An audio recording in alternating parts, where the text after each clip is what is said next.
Umar Ahmed, IFL TV, MTK Global, joined by Matthew Macklin. As always, we kind of do this post-fight thing all the time now, don't we? Yeah, regular thing. I know. Yeah, your reaction to Jordan Gill's emphatic performance tonight? Yeah, I thought he boxed brilliantly. Beautiful jab. He goes about his business like an old pro, someone that's been around, that's an experience, that's beyond his years. Comes out, establishes his jab, gets his distance, doesn't rush his work. He's very composed, relaxed. Like I said, gets his distance, gets his jab going, and once he's found his range, that's when he starts putting his shots together. But it's always in a nice rhythm. It just flows. Classic fighters, it just seems to flow, doesn't it? Nothing's forced, and fights in a lovely rhythm. Started hurting the guy, and I was saying it actually to the guy there. He hits a lot harder than his record suggests. I still don't think he's not a Julian Jackson one punch take you out, but he hits. I think he's got respectful power. He's very accurate, good timing, and like I said, he puts his shots together so well in combinations that he walks them onto good shots, and their momentum coming forward. He walks them onto good shots, or he'll finish on the third or fourth or fifth with a power shot, and that they don't see coming, and that's what does the damage. So yeah, I think he hits a lot harder than his record suggests, but brilliant performance. And when he did hurt him, again he had that maturity and that level-headedness, so calmness in the madness. Like, he could have rushed in and tried to get the stoppage. He didn't. He moved in quickly, but he didn't smother himself. He kept the distance and he picked the right shots. And even when the Dominguez was firing back, he stayed his distance. He kept his range. He stayed tucked up, nice and took a couple of shots, and then found the gaps again and opened back up.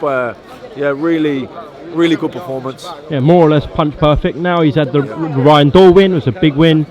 This big win now, and do you think he's ready for a European title against Martinez? I think he probably is. I think he, I think so. He's gone from strength to strength, and I think all the things that Dave Caldwell has said about him that he's seen in him in the gym, he's starting. It's all right having it. You got to do it. I mean, you got to do it. But I think he's over the last sort of 12, 18 months, 5, 6 fights, he's done that now. He's got better and better and better, and his confidence and his self-belief. And that relationship in the gym and learning from fighters like Tony Bellew and the McDonald twins, they've gained an awful lot from that. And, even coming here and topping the bill in your hometown, it's that's pressure. That's a box ticked in terms of building yourself, not just as a good fighter, but as a star attraction. So he's still a work in progress. He's still a young fighter. He's still very much improving, but he is improving. Some fighters, they get to a level and they plateau, stagnate. You watch this kid and you start to get excited. You think, I actually get excited because I don't know how good this kid could be. He could be really good. Okay, just want to address a few topics going on in boxing at the moment. Let's start with the heavyweight division. What do you make of Tyson Fury not fighting Deontay Wilder, and also his deal with ESPN? I think he's done an absolutely brilliant thing for his career, signing with Top Rank and ESPN. What Eddie's done the last sort of few years has been unbelievable in boxing, but over the modern era of boxing, Top Rank have been the promoters. They've brought so many fighters through and turned them into household names, and that's when they were doing it on HBO, which is a premium cable network which specialise really in box sets. But now they've done the deal on ESPN, which is a sports channel, which is the biggest sports channel in sports in the world. In any sport. So he's got a base now where he's reaching all those NFL fans, all those NBA fans, all those hockey fans, all the sports fans. He's going to be. They've seen. Top Rank have obviously seen what Sky Sports News, what a tool that has been for Sky Sports, and getting all the football fans and the rugby fans and all the casual sports fans that are probably not hardcore boxing fans, but yeah, if the big fight's on, they'll watch it. But you have to know that big fight's on, which is promotion. But when Sky Sports really have got behind the boxing, and Sky Sports News in particular, which is the sports channel repeated on the hour. You go into a pub, you go into a deli, you go into anything, you can't not know that fight's happening because it's promoted, really promoted, and that's what's going to happen now with all Top Rank shows on ESPN. So, and when you factor in then what a personality Fury is, what a profile he's got really just from self-promotion. Not the hardest sell, is he?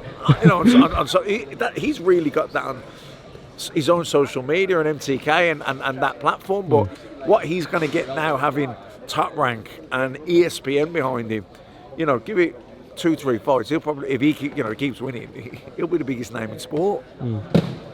What do you make? Him and Joshua there, because Joshua right now is a huge name Yeah. here. But if Fury's over there fighting on ESPN and doing the stories and singing and all the carry on he does, he's a massive personality. So his profile's just going to go through the roof.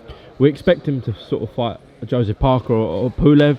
What do you make of Joshua fighting Miller? What do you think about that fight? I think when the Dillian Whyte fight didn't happen, that was the next best fight to do. I think it gives Joshua his American debut, so he performs prime time on American television at Madison Square Garden. You're ticking a lot of boxes there. Also, I think Miller's a good fight for him. I think he's got to be careful he doesn't punch himself out against Miller, because he's a big lump. He looks pretty solid round the chin, and he might go all night long, and. You got to be careful. He doesn't punch himself out, because I think he's hittable, Miller, but he does seem pretty durable. But I think Joshua's technically, skills, everything, a much better fighter. Hits a lot harder. He should definitely beat him, but I would say he beats him in an entertaining fight, and that's on primetime US TV. He's opening up to another market, and I think it'll do his profile over there a lot of good. It'll build potential fights with Wilder over there, and also the fact that Fury's going to be on ESPN, that builds that again. It's what happened. We all want to see these fights now because we're impatient. We want to see them now, but when they happen, you're kind of glad. If they didn't happen a year or 18 months down the line, you're probably glad they didn't happen when we wanted them to happen, because they're built into bigger fights. And so long as they happen, which I'm sure they will, because at the end of the day, when they're big enough, they'll happen. I hope you're right. Dillian Whyte, looking back at it now, do you think he should have taken that last Joshua offer? He's in a position where he's desperately looking for an opponent at the moment. I do think he should have took that fight, and I said that to him because we were sitting here, really? we were working together, and I said to him, I said, I'll tell you straight, I thought you should have took that fight.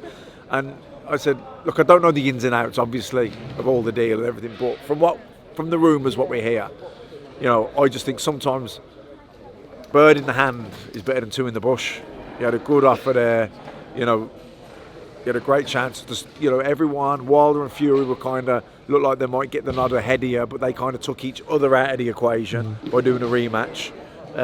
Obviously, that never happened in the end, but at the time, it looked like that was going to happen. Yeah. So all of a sudden, it was open for him to do the fight, and you hear different figures, but I heard he got offered 5-6 million was there. So I thought he should have took the fight. He felt he should have got more. Time will tell, I suppose, if he was right or he was wrong. But at the minute, it looks like I think all of a sudden, what's important in this business is momentum. You're as good as your last fight, you're as bad as your last fight, whatever. But things move on.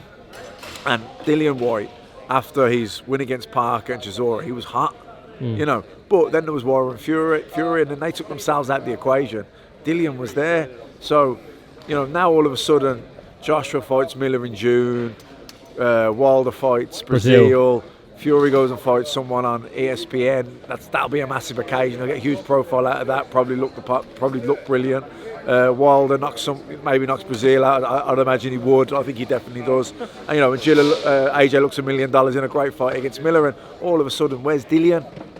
Do you know what I mean? It's like, no, don't get me wrong. That's just me being maybe pessimistic on the point of Dillian, because I'm hoping that Dillian would have got the fight. But if maybe he takes a fight and looks good again, and maybe things open up. You just don't know in boxing. Every time there's a big fight, the landscape changes, doesn't it? But look, he says he doesn't regret it. Who knows? Time will tell, I suppose. If it works out in the end that it was right, then he'll be glad he didn't. But right now, at the minute, the way things go for the foreseeable future, I'd have thought he should have took the fight. Talking about Dillian Whyte, did you see Lawrence Okolie's tweet tonight? Yeah, he showed me. What did you make of it? I don't think Lawrence Okolie have a prayer against Dillian Whyte. He just walked through him. Yeah. Are you surprised he didn't sort of tweet about Richard Riakporhe, but tweeted about Dillian Whyte, his manager, instead? Yeah, I mean,